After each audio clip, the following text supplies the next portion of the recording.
All right, so oi has always been an interesting one for me. It's always formed the linchpin of my whole numerology. The rule, the exception that proves the rule kind of thing. And especially since it ties in so well with lawyer, um, it goes a long way to untangle where I keep, the long A as A and B, right? Beginning of the alphabet, and therefore slot one, and long I and voiced Y is in G, H, and J, slot 5, and not have it in slot 8, right? So it's it's important to have a linchpin to keep that grounded and not start to doubt that dynamic and treat it as static. So now that we've got awe as short O, that kind of makes oi interesting because lawyer, law, lawyer, awe, and oi, awe and oi, being short O instead of long O, um, that makes oi like awe, like the W in awe, and oi, the Y in awe, voiced. Now, I thought for a while that I was going to be slot 8, as it was a silent Y. I don't exactly know when I thought that was the case. I might have forgotten.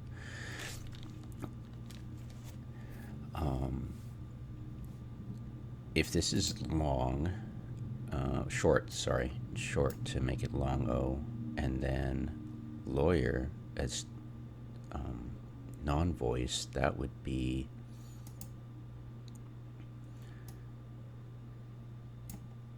slot 8.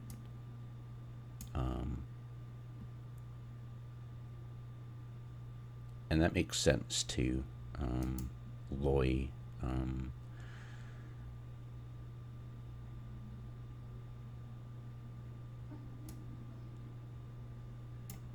because they're separated by consonant, right?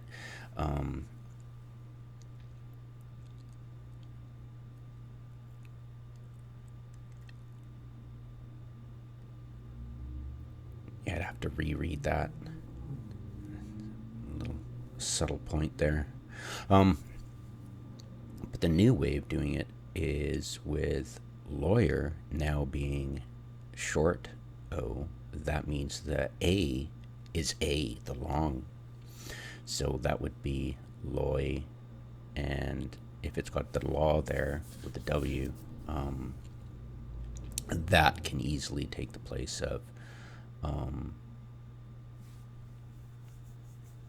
well, think of it this way, and this is how I did it yesterday. Lawyer is not law-yer, it's law-er, lawyer, lawyer. So, oi,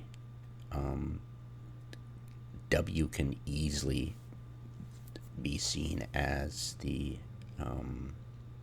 active loy. I don't need to voice the Y because W, loy.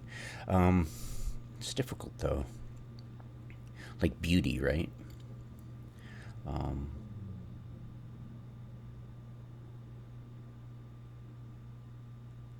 I've always held that the first, it always goes prior, not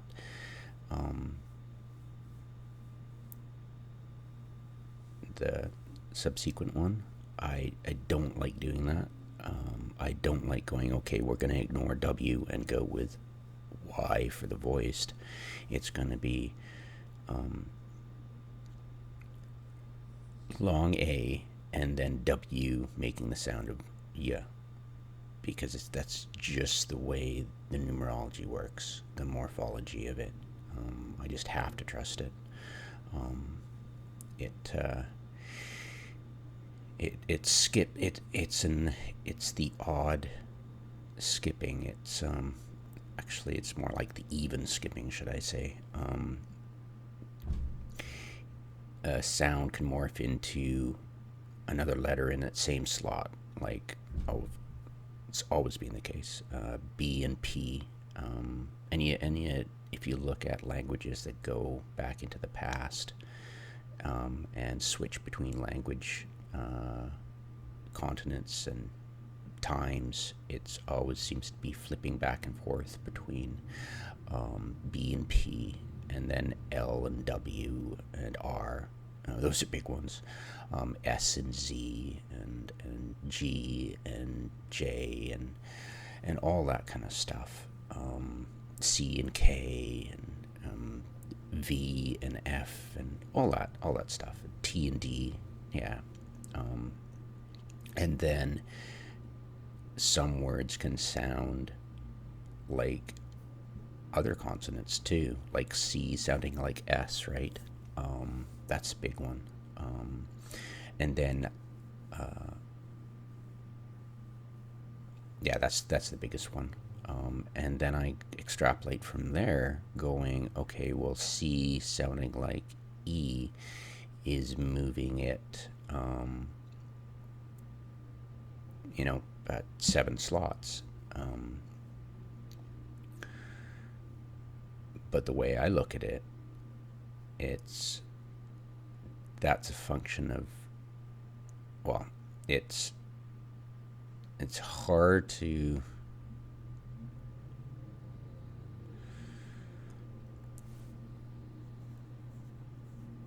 it's hard to explain it as, oh, just 7. No, it's not really 7, because I count, like, one for me is the concept of moving to the opposite. It's splitting away from. It's not. I used to think, like, when I first started, that it was conjunct being that kind of morphing between the letters, and opposite, the sign, astrology, opposite and conjunct. It would be opposite, and conjunct looks very similar to P and B, the sign, the letter, and then S and Z looks very similar to conjunct. Opposition in astrology. I won't say astronomy because I know next to nothing about astronomy. And the problem is that a long time ago, I realized that the conjunct really wasn't. That one is splitting away from, not conjunct. It's a misnomer, maybe. It's not good to think of it that way. So when I think of something morphing between letters, that's property of slot 8, and slot 2 is the furthest you can go in morphing, like the C and K letter, right? So how I did it was that, okay, that if C and K can change to S, and then anything in the same slot can change into another letter phonetically. This is all phonetically, of course. To make that sound like, then it would follow that you could make, say, the even numbers, like 2 removed, and then 4 removed, and then 6 removed. And if you remove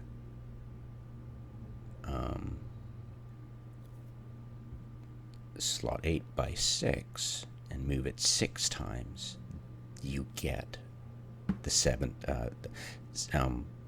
away, right? But it's actually, for me, it's slot 2, and it works out that way. It's difficult to explain. Hopefully, when I listen to this in the future, I can either confirm that that's the best explanation, or come up with a better way of explaining it. Anyways, so that's the way it works for me. So when I say long A is the short O, it's because that's 6 from you move that A 6 times towards the opposite, and you get slot 7. Basically, that's where short O is. So from slot 1, A 6 removed, that's slot 7, short O. That was a very long-winded explanation of what's going on. So long A, W, morphing into 2 removed, 1, 2, slot 5, which is oi, the voiced Y, non-voiced Y, and E, Y like Larry or Carrie or Barry or whatever. That is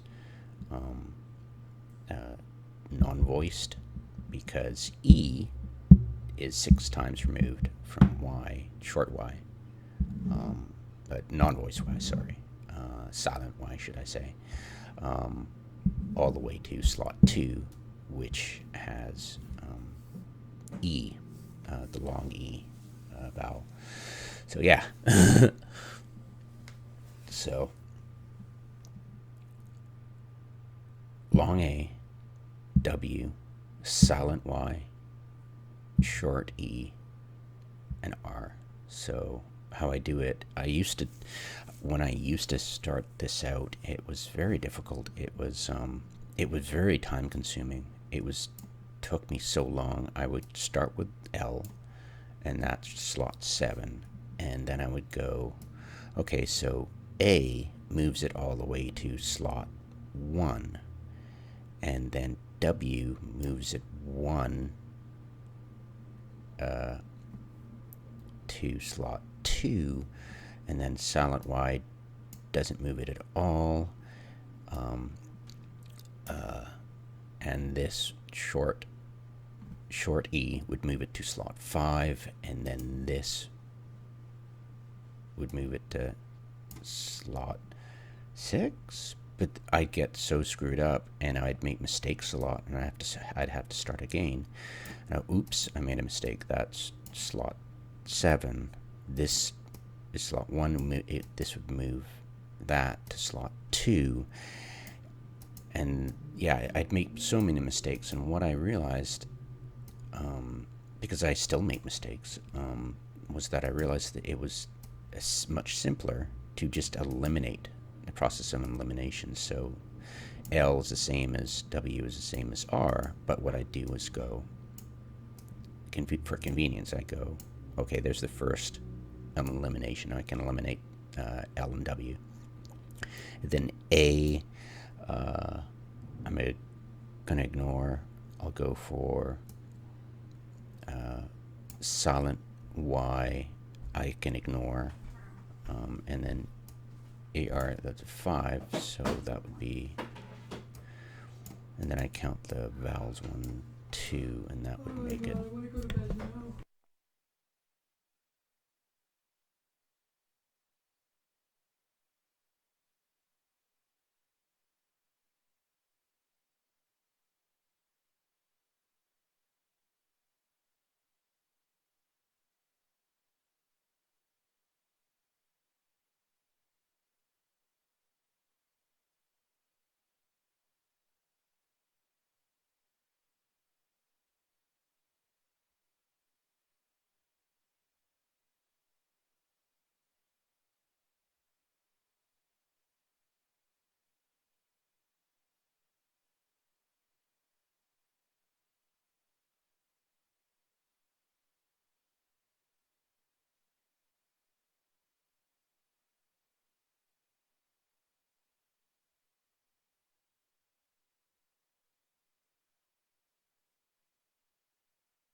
recoil,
savoir faire.